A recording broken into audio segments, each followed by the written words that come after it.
Good morning, नमस्कार, सत श्री अकाल। This is R V Gupta from Gurugram.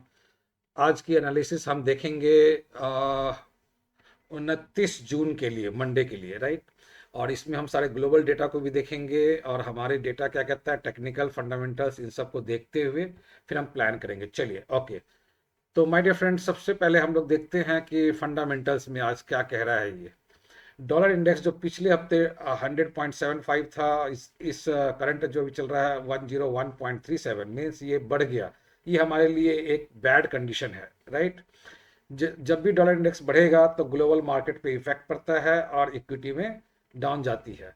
Rupees की बात करें माय डियर फ्रेंड, तो ये भी थोड़ा बढ़ गया है, राइट। तो ये भी हमारे लिए पुअर कंडीशन है। यूएस के बॉन्ड अगर हम बात करें तो ये थोड़ा कूल हुआ है, 4.46 की जगह पे 4.37 आया है, तो मीन्स 2% का चेंज है। ये हमारे लिए अच्छी कंडीशन है। क्रूड ऑयल की बात करें तो ये 80 था लास्ट वीक में, पिछले हफ्ते की बात है ये।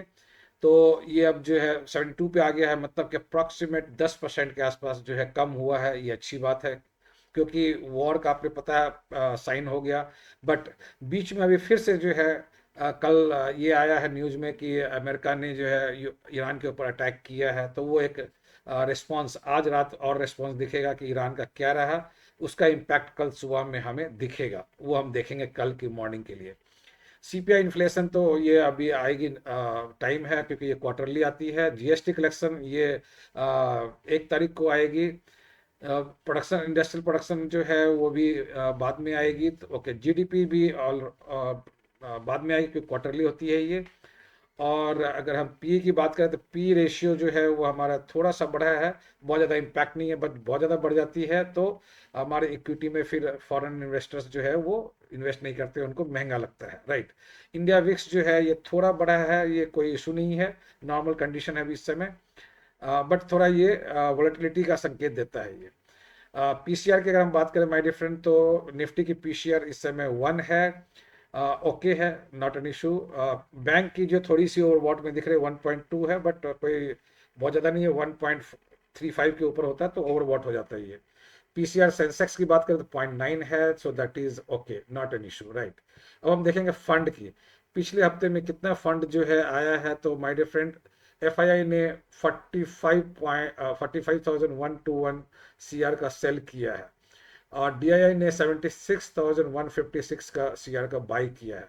तो ओवरऑल हमारे मार्केट में 31,000 करोड़ आए हैं और 509 पॉइंट हमारे बढ़े हैं, राइट। अगर हम डेली प्रोडिक्शंस में भी देखें तो एफआईआई इस समय हमारे न्यूट्रल है, डीआईआई पॉजिटिव है, यूएस अभी न्यूट्रल है और यूरोप न्यूट्रल है। एशिया मार्केट नेगेटिव है क्योंकि पिछले जो थर्सडे को है काफ़ी ज़्यादा नेगेटिव रहा ये। इनफैक्ट यूरोप की मार्केट नेगेटिव रहा, बट वीकली कंसेप्ट में देखें तब इस समय न्यूट्रल कह सकते हैं, राइट। ट्रेंड देखें तो इस समय माय डियर फ्रेंड न्यूट्रल कह सकते हैं, कोई हमारा बहुत ज़्यादा पॉजिटिव नहीं है। क्योंकि मार्केट अभी मैं आपको इसमें चार्ट में दिखाऊंगा। सेंटिमेंट्स की बात करें तो न्यूट्रल है, बट जो कल हुआ है उसका इम्पैक्ट और आज जो होगा इसका इम्पैक्ट हमें लगता है नेगेटिव सेंटिमेंट बनने वाला है। तो इसको हमें थोड़ा सा माइंड करना पड़ेगा, राइट। क्रूड की प्राइस हमने ऑलरेडी आपको बता दिया। Now will go for the chart. My dear friend, ये निफ्टी का चार्ट है। निफ्टी का चार्ट में आप देखिए, लॉन्ग वीकेंड होने की वजह से थर्सडे को मार्केट 145 से जो गिरना स्टार्ट किया 330 तक गिरता ही रहा, राइट। तो ये आप देख रहे हैं बड़ी गिरावट थी, ये बिकॉज ऑफ लॉन्ग वीकेंड का इफेक्ट था ये, क्योंकि वीकेंड में कुछ भी हो सकता है, राइट। अगर हम बात करें तो वन डे पे हम देखते हैं माय डिफरेंड, इसे वन डे चार्ट पे। तो यहाँ आप देखिए वन डे में ये क्या दिखा रहा है, ये हमें दिखा रहा है इन्वर्टेड हैमर का चार्ट बना है ये। और इन्वर्टेड हैमर चार्ट हमें हमेशा इंडिकेशन देता है कि नेक्स्ट कैंडल जो है नीचे की तरफ जाने की है संभावना है, राइट। 80% संभावना नीचे जाने की होती है। तो हम अगर मार्क करें कल के लिए, तो कल के लिए अगर हम मार्क करें तो एक तो रेसिस्ट हमें सपोर्ट मिलेगा 24,000 पे, क्योंकि इस समय 24,056 पे है। 24,000 का इमीडिएट सपोर्ट है। अगर कल मार्केट स्टार्टिंग में मंडे को, कल मीन्स मंडे को मार्केट अगर स्टार्टिंग में अगर 1 आवर में अगर इसके नीचे रहता है, 24,000 के नीचे रहता है, तो ये मार्केट आप नेक्स्ट मार्क कर लीजिए, ये 23,850 तक जाएगी। और लास्ट जो जाने की संभावना 23,800 है, क्योंकि ये जो है काफ़ी बड़ा सपोर्ट है। यहाँ पे जो आप देख रहे होंगे सपोर्ट लिया है, 23 जून को भी लिया है और इसी जगह से सपोर्ट लिया है 24 जून को भी। तो ये सबसे बड़ा सपोर्ट है। अगर ये टूटता है तो मार्केट नेगेटिव जोन में जाने की संभावना हो जाएगी, जो फिलहाल हमें ओवरऑल जो हमने देखा फंडामेंटल्स और ग्लोबल देखा है उससे हमें लगता नहीं है कि नेगेटिव ट्रेंड में जाएगी, राइट। तो ये है निफ्टी की। अगर हम, हाँ, ऊपर निफ्टी अगर ऊपर जाती है, अगर ये 24,000 से निफ्टी अगर ऊपर की ओर जाती है, बाउंस ऊपर होती है, तो माय डियर फ्रेंड ये फर्स्ट जो हमारा मिलेगा रेसिस्टेंस वो मिलेगा 24,213 पे। तो 24,215 जो है ये एक रेसिस्टेंस ले सकते हैं। और उसका नेक्स्ट हम ले सकते हैं जो थर्सडे का जो हाई है 24,265, ये हम ले सकते हैं। और मैक्सिमम जो हमारा बनता है वो बनता है 24,350। ये हमारा मैक्सिमम अपर लिमिट है अगर कल पॉजिटिव रहती है मार्केट तो भी। वेल, अब आते हैं बैंक निफ्टी में। बैंक निफ्टी में भी सेम कंडीशन रहा और 50 मूविंग एवरेज के पास इसने क्लोजिंग दी है। अगर हम बात करें my dear friend one day time frame पे अगर हम देखें तो हमें यहाँ से एक आइडिया लगेगा।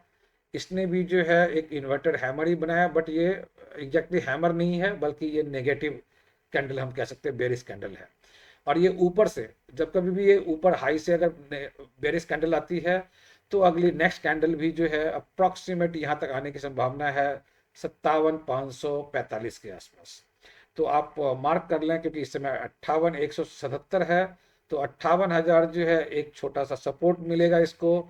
और अगर 1 आवर इसके नीचे कैंडल रहता है 9:15 से 10:15 के पास इसके नीचे रहता है तो ये नेक्स्ट आ जाएगा आपका 57,500 पे। और ये जो है कल के लिए मेजर सपोर्ट कहलाएगा।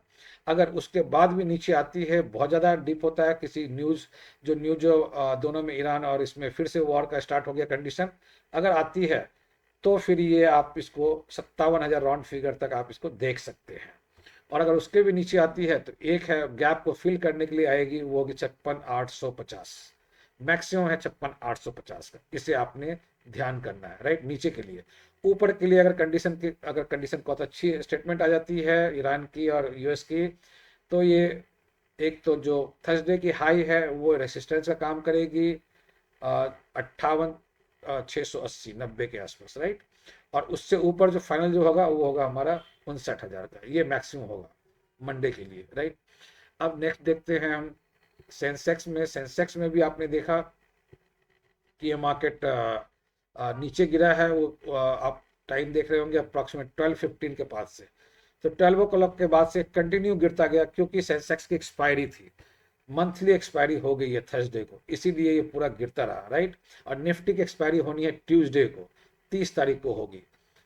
तो इसका फिलहाल हम सेंसेक्स का देख लेते हैं, सेंसेक्स का क्या कंडीशन है। सेंसेक्स में अगर हम बात करें माय डियर फ्रेंड, तो ये इन्वर्टेड हैमर नहीं है बल्कि ये एक नेगेटिव बेरिश कैंडल है ये। तो पहले हम ऊपर की बात कर लेते हैं। अगर ऊपर जाती है तो फर्स्ट जो है इसका सपोर्ट मिलेगा वो रेसिस्टेंस मिलेगा 77,330 पे। और उसके बाद नेक्स्ट बनेगा इसका 70,500 और मैक्सिमम जो होगी वो थर्सडे की हाई 70,800, राइट।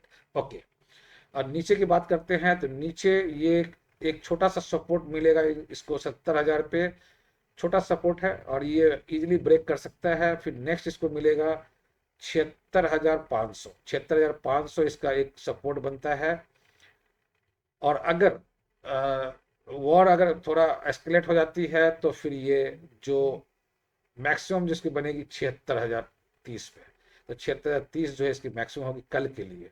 फिर नेक्स्ट डे के लिए नेक्स्ट टाइम देखेंगे, राइट। माय डियर फ्रेंड, मैं ये भी बता दूं कि निफ्टी की एक्सपायरी होनी है, monthly expiry, Nifty, bank Nifty, fin Nifty, mid Nifty, सभी की मंथली एक्सपायरी होनी है 30 तारीख को, क्योंकि 30 तारीख जो है ट्यूसडे है।